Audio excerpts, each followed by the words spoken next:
Good morning, everyone, and welcome to this edition of TCS News. I'm your host, Jayla. And I'm your co-host, Bre'Onna. For our first story, we are going to be talking about the Pfizer vaccine. Recently, Pfizer has released data about an upcoming vaccine for children 5 to 11 years old.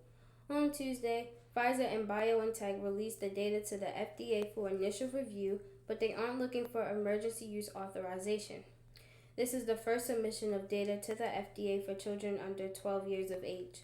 Although the Pfizer vaccine is approved for those 16 and older, they aren't sure how long it will take until the vaccine is approved for those 5 to 11 years old. Pfizer also released details of a phase 2 third trial that showed its COVID-19 vaccine was safe and generated a robust antibody response in children 5 to 11. The trial also included 2,268 5 to 11 year olds and used a 2-dose regimen of the vaccine administered 21 days apart. This trial used a 10 microgram dose smaller than the 30 microgram dose given to those 12 and older. Dr. Anthony Fauci, the director of the National Institute of Allergy and Infectious Diseases, says that he hopes vaccines can go into effect by the end of October. I hope that the vaccine will be available for those who are 5 to 11 years old. It will make many public schools safer, especially the ones my cousins attend. Hopefully, vaccines will be available by the end of this month. Thank you for this information, Jayla. Experts say that children should get the Pfizer vaccine when available. Younger children's immune systems are not the same as adults, so companies tested and found that a smaller dose was safe and effective. The Delta variant and COVID-19 have collided with schools reopening to reveal why children could benefit from this vaccine. With schools back in session, pediatricians have been overwhelmed with requests to bend the rules and give the children shots now. Expert William C. Gruber says no one should be freelancing. They should wait for the appropriate approval and recommendations to decide how best to manage their own children's circumstances. He also explained that children tend to have more exuberant immune responses than older people, both to this vaccine and others. I agree with Gruber. Something like this shouldn't be rushed, but at the same time, those children need protection from this deadly virus. This virus is causing hospitalization for our younger generation, which I believe isn't a good thing, and neither should you. Thank you for the coverage on this story. It is important that we keep children safe from the spread of COVID-19. Now, let's get into some TCS student news. Thursday, Zach Austin, a graduate from TCS, came in and told us about his occupation. He works in the U.S. Army. He provided plenty of information that allowed us to understand when joining the Army there are risks and benefits. He also talked about his private life and how he was raised. His story taught us that no matter how much you are put down, never give up on yourself. There's always a road to success. You just need to show and put in effort to find that path. Thank you again, Zach, for inspiring me and others. Thank you so much for coming in and having a conversation with us. I enjoyed learning more about you and your experience with the Army. I also love learning about the benefits that joining the Army comes with. You definitely made me consider joining. Thank you again. On Friday last week, we had a conversation with Mr. Ken and Mr. John. Mr. Ken and Mr. John are a part of a program they created called the Bridge Brothers. They talked about their lives growing up and how they met each other.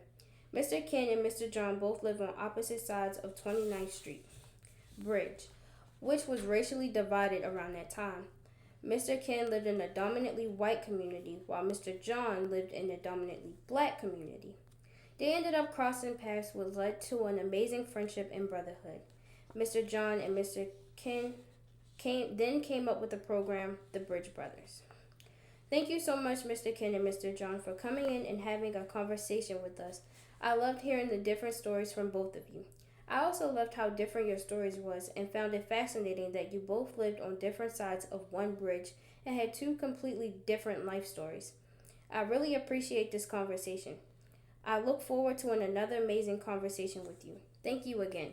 I also loved hearing the story of how you guys had two completely different lifestyles, but you guys still had a lot in common. Thank you guys. On Monday, we had our second climate change class. Last week, we were put into small groups to make a presentation about climate change. We had to explain the different effects of climate change. What climate change was, what causes it, what impact it has on our planet, and what impact it has on our people. Doing this project helped us gain more knowledge about climate change and also gave us the ability to explain climate change and its effects to those who may not understand. Everyone did a good job of explaining climate change and its effects. I'm very proud to see that in the end all of the groups pulled through. Good job, guys. I also enjoyed the class. Everyone presented amazing and solid information. Good job, everyone. On Monday, we also celebrated Donald's birthday. Donald is a graduate at TCS and is now working for the school.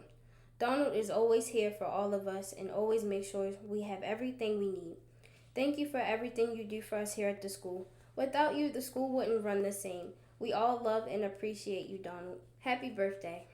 Donald, even though I've only been at TCS for a month and 2 weeks, I recognize the effort and hard work you put in every day.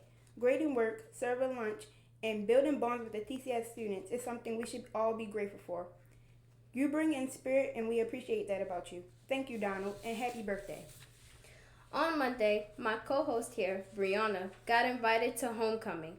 She will be attending Crystal Ray Jesuit High School homecoming with her boyfriend. Congratulations, Bre'Onna. I hope you have an amazing time. Thank you, Jayla. On the weekend, the main host, Jayla, went driving. She rode on her block and finally got the chance to put the car in reverse.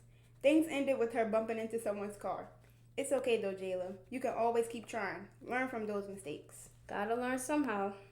Now we would like to thank everyone for providing our school lunches. Thank you, Miss Sarita, Bre'Onna's mother, for the amazing meatballs and mac and cheese last Wednesday. Thank you, Miss Stephanie, for spaghetti and meatballs on Thursday. Thank you, Miss Linda, Madison's sponsor, for the delicious shrimp salad sandwiches on Friday. Thank you, Miss Gail and Mr. Lenny, for the yummy beef barbecue sandwiches, potato salad, and chips on Monday. Thank you, Miss Peg, for the amazing tortellini and sausage, salad, bread, and fruit on Tuesday. Well, this wraps up this edition of TCS News. We will see you next week.